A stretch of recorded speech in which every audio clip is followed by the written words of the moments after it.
Michel Larocque, vous qui êtes niçoise et jouez un personnage ô combien célèbre à Nice, hein, la maman d'Agnès Leroux, ça fait quoi et est-ce que vous, à l'époque, vous aviez suivi ce fait divers? Alors à l'époque, pas vraiment. Je n'avais pas de souvenir vraiment en prise quand j'ai lu le livre justement ou le scénario. Je me suis rendu compte, je faisais le comparatif avec les années et là où j'en étais à ce moment-là et je sais qu'on n'en parlait pas à la maison. Mais en revanche, après j'ai lu beaucoup d'articles là-dessus, etc. Et bon ben voilà, ce que ça fait, c'est tout d'un coup d'être dans une histoire très imprégnée dans le milieu niçois, avec dans cette région,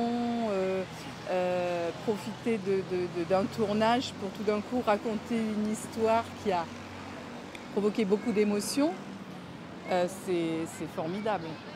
Et c'est une affaire qui est encore, pourrait-on dire, à la mode aujourd'hui. Il y a une série en ce moment sur Arte de 3 volets.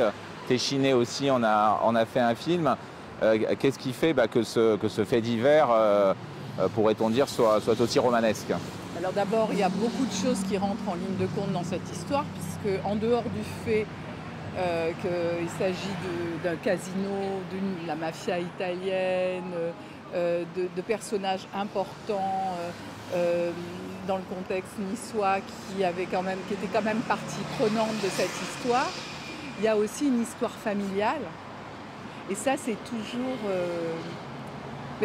très intéressant, très prenant, avec des rapports familiaux controversés et des enjeux que chaque enfant défend. Et donc, c'est ça aussi qui est très intéressant dans cette histoire.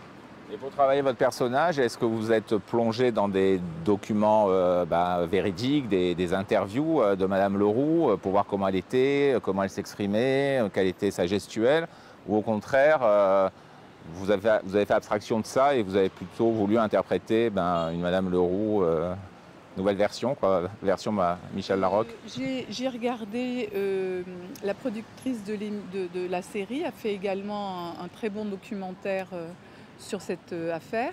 Donc j'avais pu regarder justement beaucoup d'interviews et de René Leroux, mais aussi de Maurice Agnelet. Enfin, je m'étais fait aussi mon opinion et avec certaines émotions que j'ai pu ressentir en les rencontrant via ce documentaire. Mais ensuite, j'ai pas essayé d'imiter ce qu'elle était, Madame Leroux.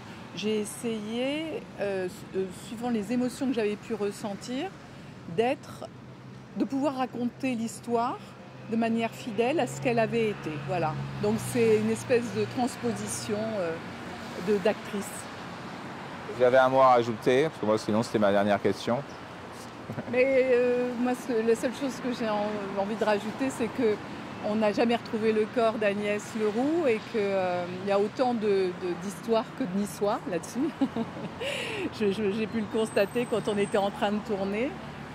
Et voilà, que c'est aussi à la mémoire de cette jeune femme qu'on a fait cette série. Merci beaucoup.